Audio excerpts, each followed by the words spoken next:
Welcome to another edition of Montpelier Connection. I'm Representative Mike Mrowicki from Putney, and I represent the Windham 4 district, which includes Putney, Dummerston, and Westminster. We're brought to you again by the good folks at BCTV, and we want to thank them for all their good work in bringing the workings of the state closer to you here at home. Today we have a special guest. We have the Democratic candidate for State Auditor, Doug Hoffer. Thanks for coming down. My pleasure. Thanks for having me. I've been getting to know Doug a little bit as his campaign progresses, and I'll start off by offering my support for you and whatever I can do. I think what I've learned about Doug, as he will tell you, and you will learn for yourself, he's a hard-working numbers guy. He understands policy, he understands government, and he is not a slick politician. But he's a good guy, a hard worker, and the kind of guy I think we need to watch over how the money is spent in Vermont. Doug, want to take a little time here, tell the people around here a little bit about you. You're from the Burlington area now, and we appreciate that's the other B that creates the diagonal axis here in Vermont, and probably almost as progressive and as the Brattleboro area. But you've been in Vermont for a while? I have. I came to Vermont 24 years ago, directly out of law school to work for Bernie Sanders, who's then mayor of Burlington, and then Peter Clavell.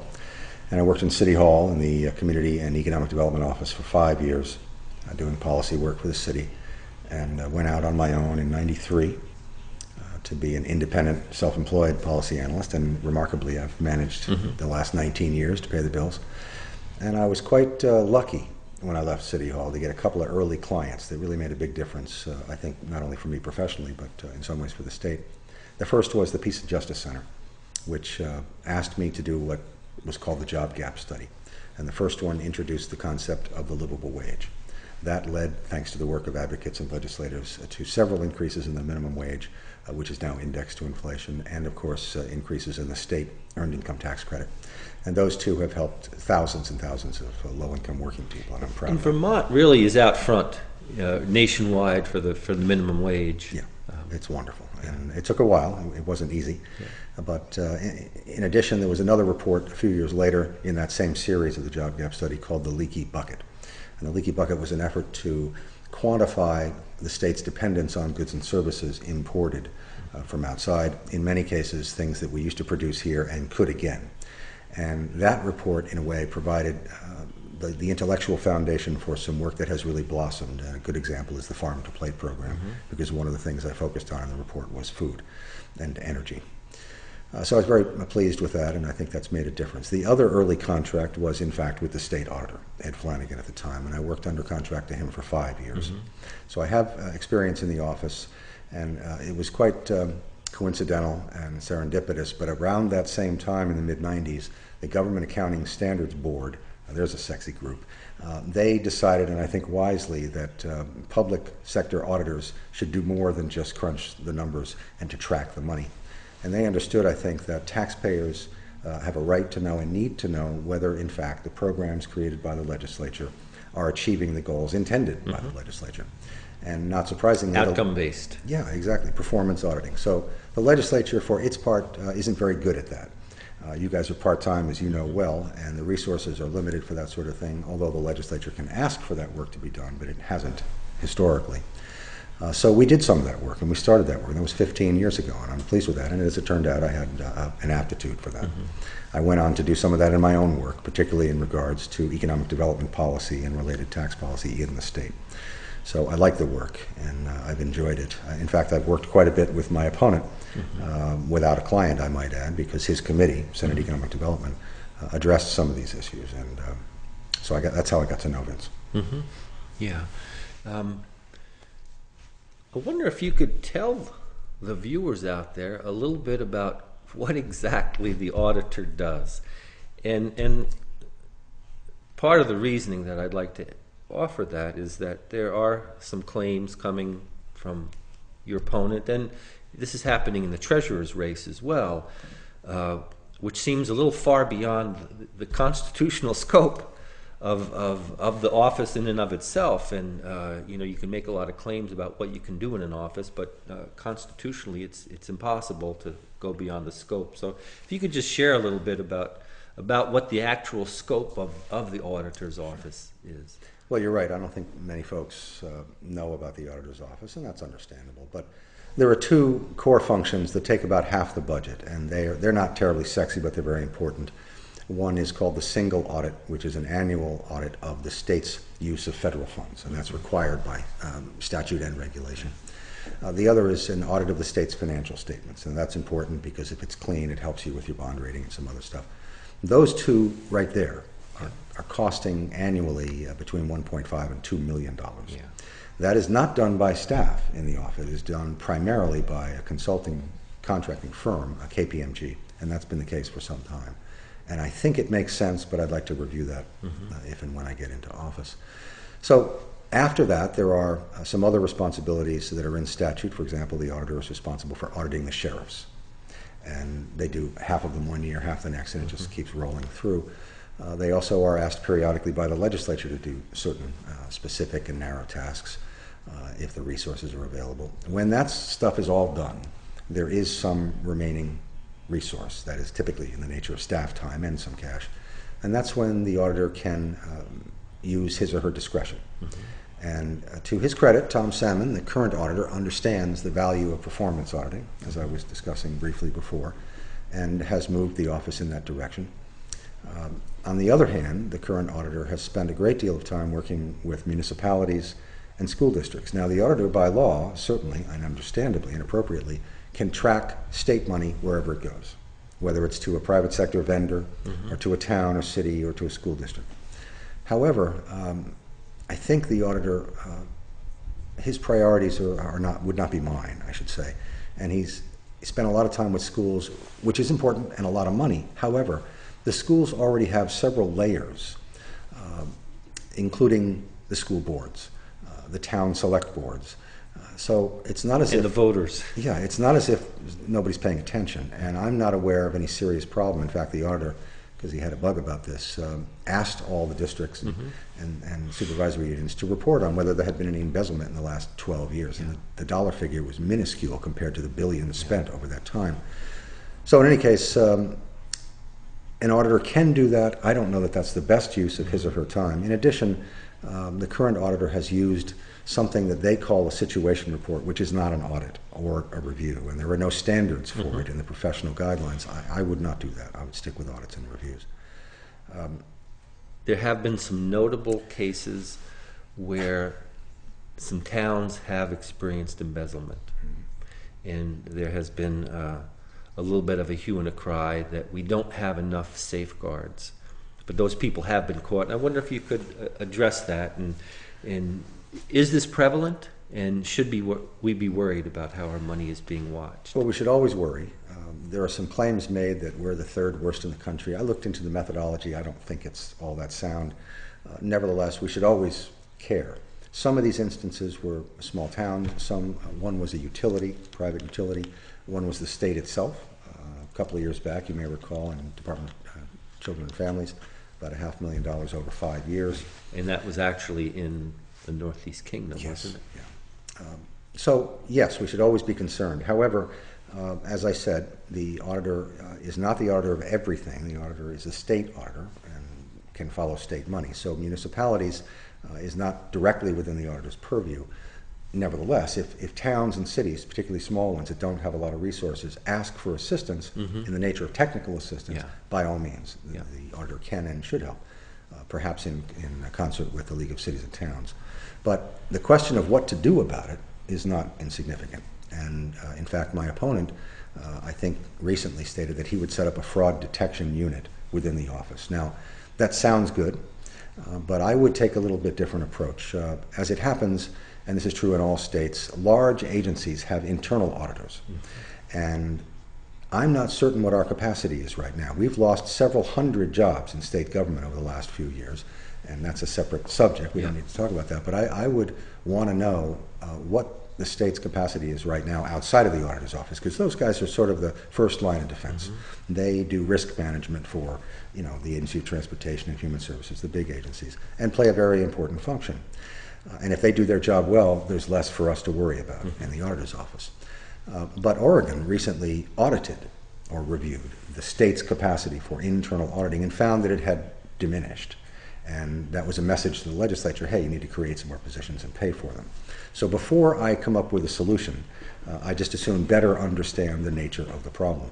Internal controls is something the current auditor and all auditors talk about and provide information both within state government and, if requested, to other entities. People need to be trained regularly. There's turnover. People can get lax. There's a lot of issues. But I would want to know more about the state's capacity before I created a fraud detection unit. And in a way, that kind of illustrates the difference, I think, in the way my opponent approaches some of these problems and the way I would. I want to do the work before I issue findings and recommendations. So maybe the difference is the find out what you're shooting at and then aim rather than ready, shoot, aim approach. I agree, and I think it's a difference between substance and style. Right. And I appreciate the substance that you bring to bear here. As you've traveled around the state, what are some of your impressions about the different parts of the state and how they are unique in their own ways, both geographically and culturally here? Well, I must say, each day you get up and you think, oh, what's my schedule? Where do I have to drive? Oh my God. But then when you get in the car, and we've had a beautiful summer, as you know, and as much as I love Burlington and Chittenden County, you get out into the state proper, it's just stunning. Day after day, it's gorgeous. I've enjoyed that, and I met a lot of good people. Differences. Well, this area, I think clearly a little more progressive-minded than some other parts of the state. But your economy is much different. The Northeast Kingdom, where Vince is from, has struggled for a very long time, forever. And that's kind of troubling. And a lot of my work, as you know, has been in economic development. And, it's interesting when you hear people say, hey, the poverty rate went down 0.5% last year. Well, let's take a longer perspective and see that, since the war on poverty began, we really haven't made a heck of a lot of progress.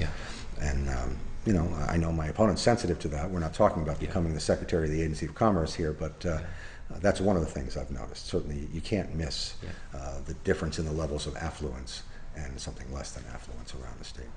On the other hand, I've met wonderful people who've been very warm. On the other hand, they've been mostly Democrats and progressives, and I go to those events because I want to meet the people who are doing the work on the ground, people who make the phone calls and do the canvassing and all that. And it's important for them to get to know me, what I bring to the job, what I want to do with the job, because they're going to do the work in any case, but I'd like them to do it with a little more enthusiasm. So that's how I spent a lot of my time. Well, I appreciate you taking the time here. Oh, my pleasure. I think it's important that we get to know you a little bit, and I've been wanting to do that and appreciate as I've gotten to know more about you. And one of the ways that I introduced myself to voters and hope you can do the same now too is talk about some of the values that you bring here.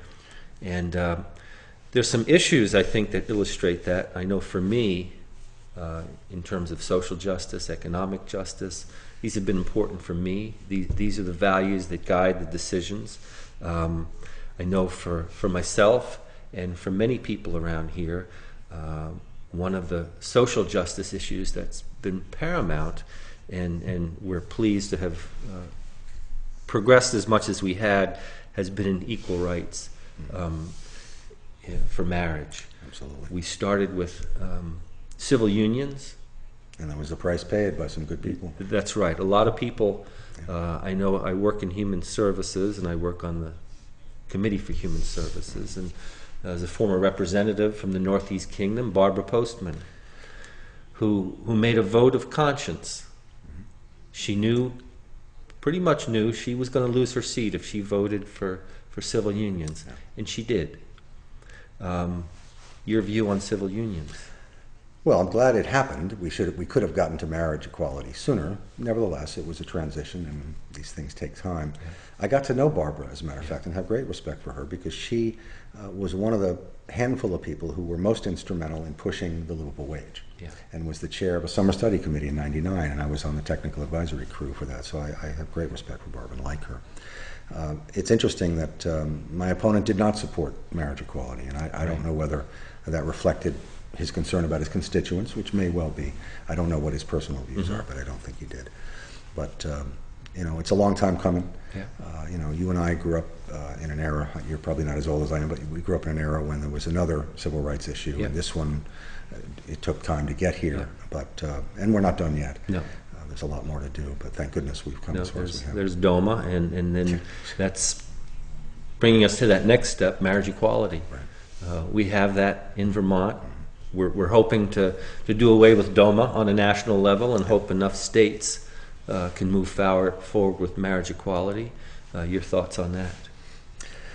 There's an awful lot of states who are moving in the other direction, Yeah. sadly. In fact, quite a few, I think, have Yeah. adopted or passed initiatives indicating that legislatively and asking for constitutional amendments to bar marriage equality. So Yeah. we have a long way to go in this country, Yeah. unfortunately. Yep. And it can't be, I mean, the sad thing is that you can't do this from above. Yeah. People's attitudes have to change one by one. Right.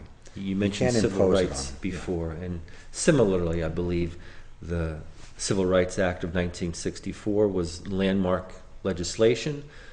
It did not immediately change the hearts and minds of people, and we're seeing this in the presidential election now. I believe the covert sometimes overt racism directed at the president is surprising, given the year we're in. But Well, the good news is, at least from the information I've seen, young people Yeah. are much more open to marriage equality than their elders. So that's right. There's hope. There's lots of hope there, and let's hold on to that.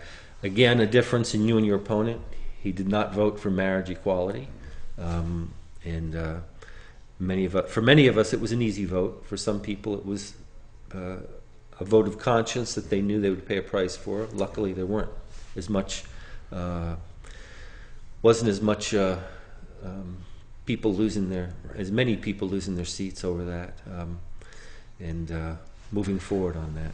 But as for values, you know, moving off of social issues for a moment, I also have spent a good deal of my career working on social justice issues in a rather narrow frame in economic development policy, which certainly relates to wages and income inequality and related issues. And, you know, I spent a fair amount of time talking about tax policy, which of course substitutes in many people's minds for economic development policy.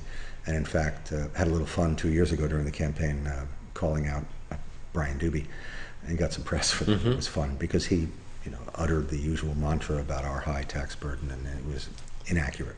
Yep.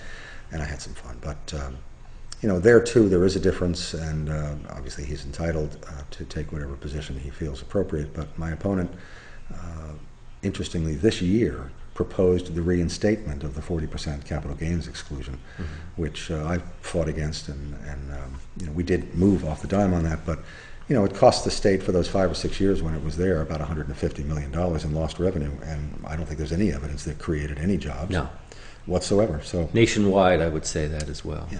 There's all this talk about making sure we take care of the job creators, but all the tax breaks that the so-called job creators were given have not resulted in jobs. No. Well, they haven't resulted in jobs in the United States. Right, that's right. I think when Mitt Romney talks about creating jobs, we have to ask him which country he's going to be creating those jobs in, because it seems obvious that he's created a lot of jobs overseas and shipped jobs overseas from here. The Vermont Public Interest Research Group is a group that I appreciate working with. Even before I was fortunate enough to become an elected public official, they speak for me on a lot of issues that are relevant to what's happening here. They put out a scorecard every year, and it's sort of in contrast to the Vermont Chamber of Commerce, which I think speaks to something we did this year.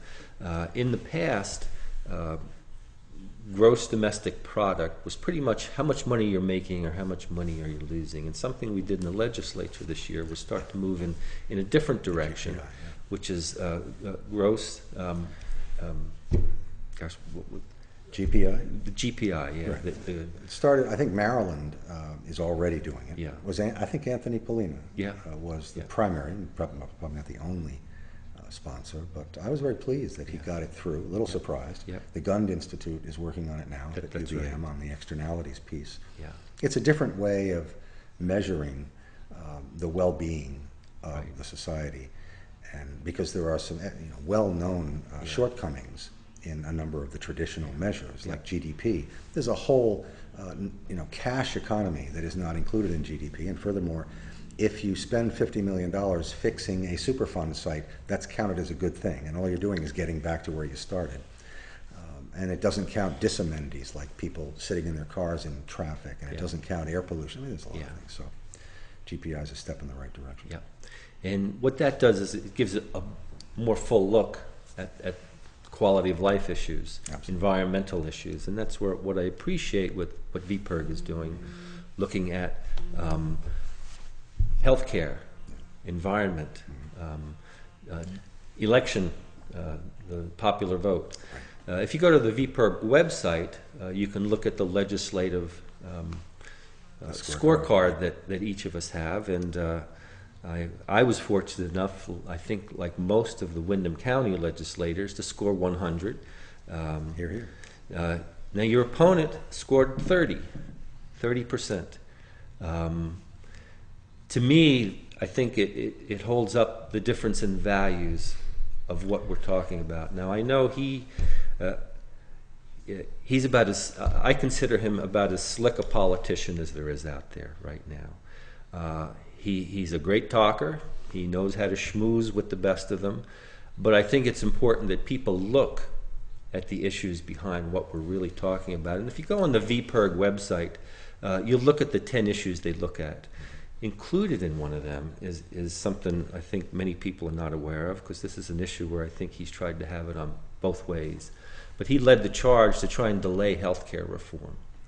And there was a vote that was put forward in the state Senate, which was defeated, luckily. But I think it's important that people question, what was that about? You can say you're for health care, but there's a phenomenon I've witnessed that when some people are against a bill, they try and love it to death. Well, I love this bill so much, but it needs to be more. And I think that's what we saw here. And I think it's important that people question this. I'm aware that he did not support, I guess it was H202, which became Act 48. I'm not sure why. I've never discussed it with him. It's unfortunate, but he has a record. You all have a record. It's there. It's interesting because you mentioned the chamber. They have a similar process, a scorecard. And Vince, it's interesting because he has been a friend of labor much of the time over his career, not always, but much of the time. But he's also, I think, developed a pretty good relationship with the chamber. The chamber is plural. And in order to have it both ways, you have to make some difficult choices. And if you look at the chamber's scorecard, I think it's all but one. He voted with them, or at least in support of the initiatives they were most concerned about. And some of those cross over here with regard to permitting and Act 250 issues and that sort of thing. So it's a mixed bag. But, in the end, all this stuff, obviously it's your life, that's your job. You're in there fighting it out for the stuff you want to get done. But the auditor's job is not about politics, which is kind of interesting because, not surprisingly, he's 32 years, very successful, getting elected and staying elected, and he's accomplished some things. But I'm not sure that skill set is the best fit for this office. I think, obviously, I think my skill set is more appropriate, but he's got a long record. Some of it I'm sure he's very proud of. So. And one of the things that I've noticed, and I said before, and agree with you, he has a long career as a politician. He is a consummate politician, but this is not a political office. And I think it's an office where policy, knowing the numbers, is what we're looking for. And I appreciate that you bring that here. There's one other piece, because there's a lot of people in town that have been asking me about some of the differences for the candidates for auditor. Now there's a picture here we're going to show, and if you want to look at the difference between what your opponent talks about, and in fact what he does, that picture there says it all for me. I support the president, I support the governor. I do not support what John Sununu did when he was part of the administration. I certainly don't support what Romney stands for, and I think right there is as big a difference as you're going to see between the candidates for auditor as well. It's I would not want to be in that frame with John Sununu, but I guess that was the kickoff for That's Romney right. at the State House. Is that what that was? And I believe Senator Luzzi was the chair for Mitt Romney's primary campaign here in Vermont. Well, I don't remember the timing, but it may be that he looked at the rest of the Republican field. Nevertheless, I hear you. I don't think he wants to talk about that too much. Right. I can understand. In fact, I've heard him say that he has his own problems with the National Party. Mm-hmm. If that were the case, then he might not have attended that event. I don't know. So. Yeah. What's next for you as you go around the state? You're here in Brattleboro today. How's the dash between now and Election Day look? I'm doing a lot of media this week and next. Today was all media here in Brattleboro, and I'm grateful for the opportunity. It's a beautiful day. Tomorrow I'll be in Stowe at the Waterbury Record, then I record a broadcast with WCAX for You Can Quote Me. Yeah. Tomorrow night in Waitsfield for a Democratic Party meet and greet, that sort of thing. And nice people. I remember the one a couple of years ago. I'll be in Middlebury taping another community access show like this next week with Betty Nuovo, who I'm sure you know. Yep. So there's a lot of media, some more events coming up. Beth Pierce has a kickoff. The party itself has some events. I'm pretty busy. Now we're going to be having our own Davenport dinner here on October 19th. Congressman Welch will be our featured speaker. We're hoping you can join us as well. I will be here. That'll be October 19th at the American Legion, right next door here to the municipal building in Brattleboro. People want to get a hold of you. How do they get in touch? Well, you can contact me through my campaign website, which shockingly is called hofferforauditor.com, or you can go to my campaign Facebook page. Also, I live in Burlington. Oddly, my number's not listed because I'm not with Fairpoint, but my number is on the website and the Facebook page. So by all means, give me a call. And they'll be putting those graphics up. So. And furthermore, if you want to sign, that would be lovely. Yep. They have them, and there's literature if you like down at the headquarters. Right, our Democratic headquarters, which is down on Flat Street. In the building there, just close between the Boys and Girls Club and New England Youth Theater. So. Nice space. Yeah. Well, Doug, I appreciate you taking the time today. Oh, my pleasure. Thank you. Best of luck, and hopefully we'll be working with you come January. I look forward to it. Okay. Thanks a lot. Bye-bye. Thanks a lot for joining us for another edition of Montpelier Connection. Until next time, this is Representative Mike Mrowicki, and thanks a lot for tuning in.